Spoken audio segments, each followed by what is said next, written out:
What it was like. I lie awake and try to remember what it was like, being a gorilla. How did we move? How did we touch?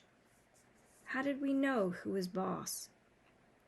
I try to think past the babies and the motorbikes and the popcorn and the short pants. I try to imagine Ivan as he might have been. Pretending. The juvenile male approaches. He's eyeing my food hungrily. I imagine a different Ivan, my father's son. I grumble and swat and swagger. I beat my chest till the whole world hears. Kenyani watches, and so do the others. I move toward the young upstart, and he retreats. Almost as if he believes I'm the silverback I'm pretending to be. Nest. I'm making a nest on the ground. It isn't a true jungle nest. The leaves are inferior, and the sticks are brittle. They snap when I weave them into place. The others watch, grunting their disapproval. Too small, too flimsy, an ugly thing to see. But when I climb into that leafy cradle, it's like floating on treetop mist. More TV. Mai wants me to go back to my glass cage. I can tell because she's tempting me toward the door with a trail of tiny marshmallows. I try to ignore her. I don't want to leave the outside. It's a cloudless day, and I found just the right spot for a nap. But I relent when she adds yogurt raisins to the trail. She knows my weaknesses all too well. In the glass cage, the TV is on. It's another nature show, jerky and unfocused. I expect to see gorillas, but none appear. I hear a shrill sound like a toy trumpet. My heart quickens. I rush close to the screen, and there she is, Ruby. She is rolling in a lovely pool of mud with two other young elephants. Another elephant approaches. She towers over Ruby. She strokes Ruby, nudges her. She makes soft noises. They stand side by side, just the way Stella and Ruby used to do. Their trunks entwine. I see something new in Ruby's eyes, and I know what it is. It's joy. I watch the whole thing, and then Maya plays it again for me, and again. At last, she turns off the TV and carries it out of my cage. I put my hands to the glass. Maya looks over. Thank you, I try to say with my eyes. Thank you. It. Kenyani ambles toward me. She taps me on the shoulder and Knuckle runs away. I watch her, arms crossed over my chest. I'm careful not to make a sound. I'm not sure what we're doing. She ambles back, shoves at me, dashes past. And then I realize what's happening. We're playing. We're playing tag. And I'm it. Romance. Make eye contact. Show your form. Strut. Grunt. Throw a stick. Grunt some more. Make some moves. Romance is hard work. It looks so easy on TV. I'm not sure I will ever get the hang of it. More about romance. I wish Bob were here. I could use some advice. I try to recall all the romance movies we've watched together. I remember the talking, the hugging, the face licking. I'm not very good at this. but it's fun trying. Grooming. Is there anything sweeter than the touch of another as she pulls a dead bug from your fur? Talk. Gorillas aren't chatty like humans, prone to gossip and bad jokes. But now and again, we swap a story under the sun. One day it's my turn. I tell my troop about Mac and Ruby and Bob and Stella and Julia and George, about my mother and father and sister. When I am done, they look away, silent. Kenyani moves closer. Her shoulder brushes mine, and we let the sun soak into our fur together. The top of the hill. I've explored every nook and cranny of this place, except for a hill at the far end where workers have been repairing a wall. They're finally gone. They've left behind fresh white brick and a mound of black dirt. While the others laze in the morning sun, I went to explore the hilltop. They've been there before, and I have not. Everything is still fresh to my eyes. I take my time going uphill, savoring the feel of grass on my knuckles. The breeze carries the shouts of children and the drowsy hum of bumblebees. Near the top of the hill is a low-limbed tree, the kind my sister would have loved. The wall is endless, clean and white, stretching far down to the habitats beyond my own. It's high and wide, carefully built to keep us in and others out. This is, after all, still a cage. It rained last night, and the pile of dirt is soft to the touch. I scoop up a handful and breathe in the loamy smell. It's a rich brown color, heavy and cool in my palm, and the wall waits like an endless blank billboard. The wall. It's a big wall, but it's a big pile of dirt, and I'm a big artist. I slap handfuls of mud on the warm cement. I make a handprint. I tap my nose with a muddy finger. I make a nose print. I slide my palms up and down. The mud is thick and hard to use, but I keep moving and scooping and spreading. I don't know what I'm making, and I don't care.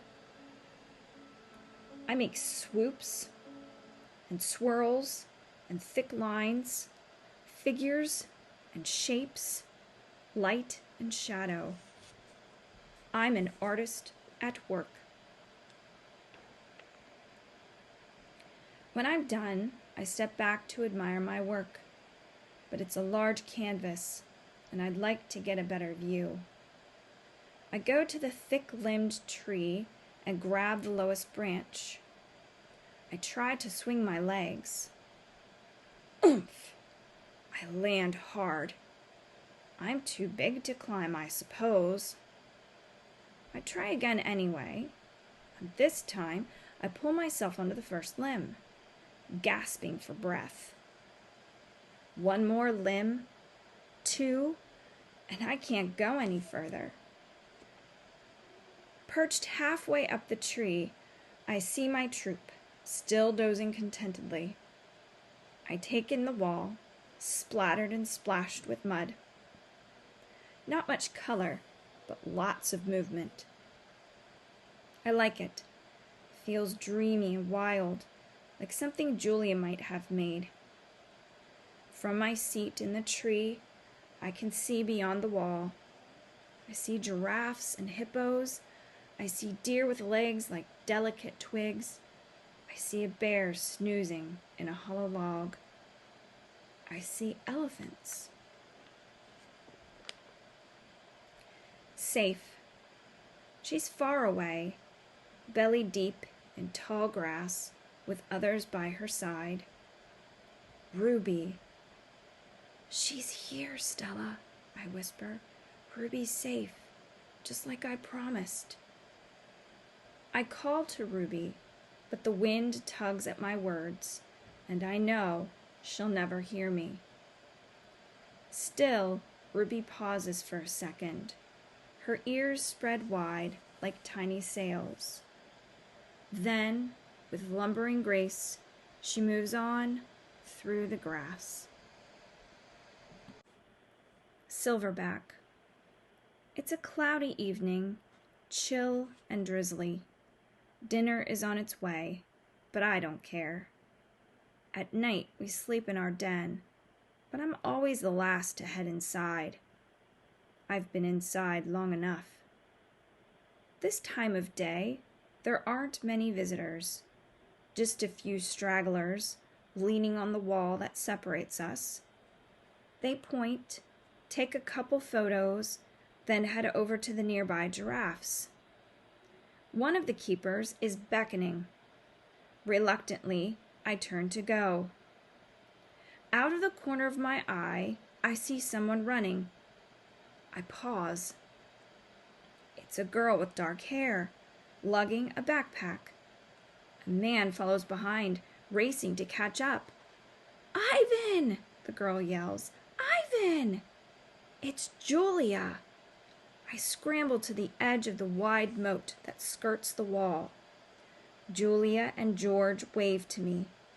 I dash back and forth, hooting and grunting, doing a gorilla dance of happiness. "Calm down," says a voice. "You're behaving like a chimp." I freeze. A tiny, nut-brown, big-eared head pops out of Julia's backpack. "Nice place," Bob says.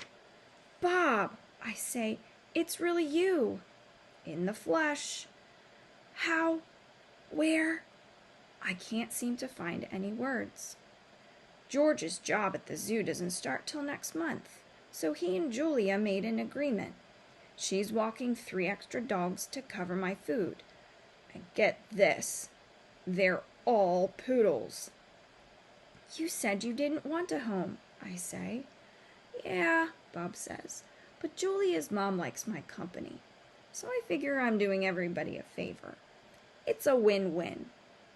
Julia pushes Bob's head back inside her backpack. "You're not supposed to be here," she reminds him. "Ivan looks great, doesn't he, Jules?" George asks. "Stronger, happier even." Julia holds up a little photo, but it's too far away for me to see. "It's Ruby, Ivan. She's with the other elephants now because of you." I know. I want to tell her. I saw with my own eyes. We stare across the expanse that separates us. After a while, George pats Julia's arm. "Time to go, Jules." Julia gives a wistful smile. "Bye, Ivan. Say hello to your new family." She turns to George. "Thank you, Dad." "For what?" "For," she gestures toward me, "for this." They turn to leave. The lamps that light the zoo pathways blink on, blanketing the world with yellow light. I can just make out Bob's little head sticking out of Julia's backpack. "You're the one and only Ivan," he calls. I nod, then turn toward my family, my life, my home. "Mighty Silverback," I whisper. This is the end of the reading, The One and Only Ivan. Author's note, page 307. The One and Only Ivan is a work of fiction, which means it's not true, but the inspiration for this imagined tale lies in a true story. Ivan, a real gorilla, lived at Zoo Atlanta, But on the way to that happy ending, he spent almost 3 decades or 30 years without seeing another of his own kind. After being captured as an infant in what is now the Democratic Republic of the Congo, Ivan's twin sister died en route to the U.S. or shortly thereafter. Ivan was raised in a home until he became unmanageable. At that point, he was added to an odd collection of animals housed at a circus-themed mall in Washington state. Ivan spent 27 years of his life alone in a cage. Over time, as an understanding of primate needs and behavior grew, public discomfort with Ivan's lonely state grew as well, particularly after he was featured in a National Geographic special entitled The Urban Gorilla. A public outcry followed, including heartfelt letters from children. When the mall where Ivan lived went bankrupt, he was placed on permanent loan to Zoo Atlanta, which houses the largest group of captive western lowland gorillas in the nation. Ivan became a beloved celebrity at Zoo Atlanta, where he lived contentedly with Kenyani and other gorillas. He was known for his paintings, which were often signed with his thumbprint. Ivan and Kenyani were real gorillas, and so, by the way, was Jumbo, whose story Stella tells to Ivan and Bob. But all other characters and situations in this novel are entirely the product of my imagination. When I started to write about the grim facts of Ivan's solitary existence, a new tale slowly began to take shape, at least on the page where anything is possible. I wanted to give Ivan, even while captive behind the walls of his tiny cage, a voice of his own and a story to tell. I wanted to give him someone to protect and the chance to be the mighty silverback he was always meant to be.